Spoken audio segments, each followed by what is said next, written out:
Okay, so ready to dive into something that's probably been on everyone's minds lately. Always up for a challenge. What are we tackling? This time, it's the wild world of recruiting.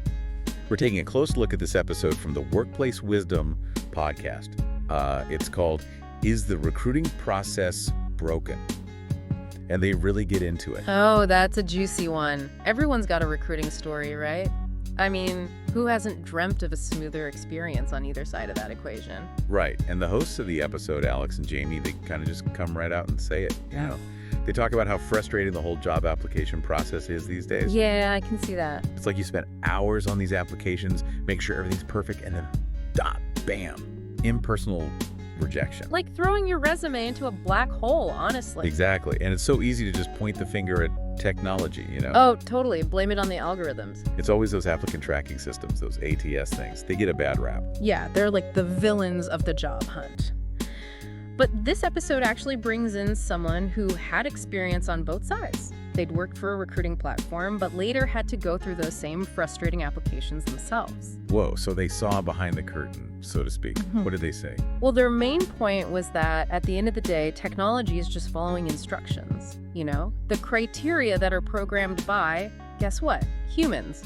So blaming the system for being broken is kind of missing the point. It's humans who built it that way in the first place. It's like blaming the messenger when it's the message itself that's the problem. 100%. And they had some pretty striking examples to back that up. For instance, they talked about having some gaps on their resume from being laid off. Yeah, that's pretty common these days. Right. But those gaps were getting flagged by the ATS, even though they explained everything clearly in their cover letter. Really? Yeah, it was like the system was stuck in this, I don't know, outdated idea of how a career should look, you know, this straight line, no detours. It's crazy how much weight a little blank space can have, even with a good explanation. Like, life happens, careers aren't always linear, it shouldn't be a deal breaker. And that's where bias comes creeping in. They had this other example, right? It was for a content marketing role, and they wanted someone with a Master of Fine Arts.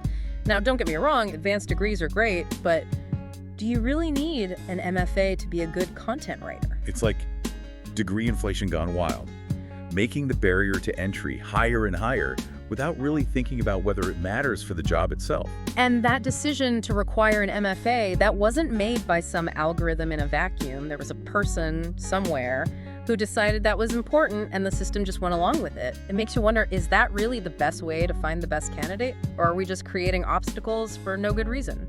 And are we missing out on some really talented people just because they don't fit into this one tiny box? Exactly, and that brings up this whole other issue of, diversity and inclusion. If the systems we're using are only designed with a very specific type of person in mind, then we're going to miss out on a lot of other voices and experiences. It's not even just about being fair. It's about building the best possible teams, and we're kind of shooting ourselves in the foot, you know. Absolutely, and it's important to remember this podcast guest, they ran into those classic human errors too, you know what I mean? The good old-fashioned kind. Yeah, like missed calls from recruiters, people showing up late to interviews, even ghosting after multiple rounds. Proof that technology isn't the only culprit here. You're right. Even with all the fancy tech, we still haven't escaped those human flaws. It really highlights how technology is neutral in itself. An ATS can't make someone be a better communicator, more empathetic. Those qualities have to come from the person. So it sounds like we've uncovered a whole bunch of problems, but there's got to be some good news, right? Like, what can we learn from the people who are doing this well? Oh, absolutely. This guest, they did have some positive experiences too. They talked about recruiters who were thoughtful, really transparent about everything, invested in finding the right fit for everyone involved. Okay, so they are out there. What made those recruiters different? It's surprisingly simple. They communicated clearly, gave updates regularly, and, this is key, treated the candidate like an actual person. They were upfront about the whole process, set realistic expectations, just made an effort to connect, It's amazing what a difference those small things can make. So did those good experiences actually lead to anything? They did. The guest ended up accepting a job where they really felt valued, respected throughout the whole hiring process. It really shows how powerful it can be to prioritize a good experience for candidates, good for the candidate, good for the company. So how do we bottle that magic? How do we move from just talking about the problems to actually fixing them? The million-dollar question. Let's start with employers. They really need to take a good, hard look at their hiring criteria. See if there are any hidden biases in there. Instead of just doing what's always been done, stop and ask, does this really matter? Are there requirements that might be weeding out qualified people? Or are they holding on to an outdated definition of success? It's about being honest with ourselves about what we're really looking for in a candidate. Exactly. And it's not enough to just identify those biases. We have to get rid of them. That might mean doing things like blind recruitment, where you remove any identifying information from resumes, or looking for training and resources to make hiring more diverse and inclusive. It's a conscious choice. Awareness and intentionality, got it. What about the recruiters, the ones on the front lines? What's their role in all of this? Recruiters have a huge impact. They need to remember that technology should be a tool, something that helps them, not something that dictates the entire process. Use those ATS systems strategically, but don't let them replace human judgment and intuition completely. Find that balance, right? Where tech makes things easier, but doesn't eliminate the human element entirely. Right. And don't forget about good old-fashioned communication. Keep candidates in the loop, respond to them promptly, and treat them with respect, even if they're not the right fit for that particular job. It's true. Nobody likes to be left hanging, especially after you've put in all that effort. Exactly. Being known for treating people fairly and professionally, that's huge.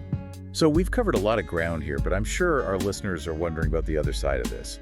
What can job seekers do to navigate this whole landscape, and actually up their chances of success? I think it starts with a mindset shift. Instead of this one-size-fits-all approach, think of it more like a strategic puzzle. Actually, the Workplace Wisdom podcast had some great advice for job seekers on this front. Oh, I love a good puzzle. Lay it on me. It all comes back to human connection, right? Yeah, your resume might get initially screened by an ATS, but at the end of the day, a real person is going to be looking at it. So tailor your resume to each specific job and company. Really highlight those skills and experiences that are most relevant. Ditch the generic resume. Check. Exactly. And don't be afraid to let your personality come through a little. When you're up against a bunch of cookie-cutter applications, a little bit of personality can go a long way. Now, when it comes to interviews, preparation is key, obviously. Yeah, that's the classic advice. Right. Research the company thoroughly, think about the questions they might ask, practice your answers. But here's where you can take it a step further. Think of the interview as a two-way street. While they're checking you out, you're checking them out too, Ask good questions, show them you're really interested in the role in the company. Don't be afraid to let your enthusiasm show, I love that. Yeah, it's like dating, both people have to be excited about the potential. Exactly. And lastly, don't underestimate networking. It's so important. Connect with people in your field. Go to industry events. Use platforms like LinkedIn. Building those genuine connections can open doors in a way that just a resume can't. It really does all come back to those human connections, doesn't it? It really does. And look, I know this can all feel a bit overwhelming, especially if you're in the middle of a job search. But remember, you don't have to do this alone. Reach out to mentors, career coaches, people in your network, and most importantly, be kind to yourself. Job hunting is tough, but your worth doesn't depend on your job. Okay. So important to remember that, especially when you're facing rejection after rejection. It's easy to start doubting yourself. Okay, we've covered a ton in this deep dive, from those pesky ATS systems to the power of human connection. What's the one thing you really hope listeners take away from this? I think it's that even in this tech-driven world we live in, the human element still matters more than ever. Whether you're an employer, a recruiter, or a job seeker, remember there's a real person with hopes and dreams behind every application, every interview. So treating each other with respect, trying to be fair and transparent, and using technology for good, those things can make all the difference. I love that. Well, on that note, I think it's time to wrap up this deep dive into the recruiting world. As you're all out there navigating your own career journeys, just remember you are not just a resume. Until next time, thanks for joining us on The Deep Dive.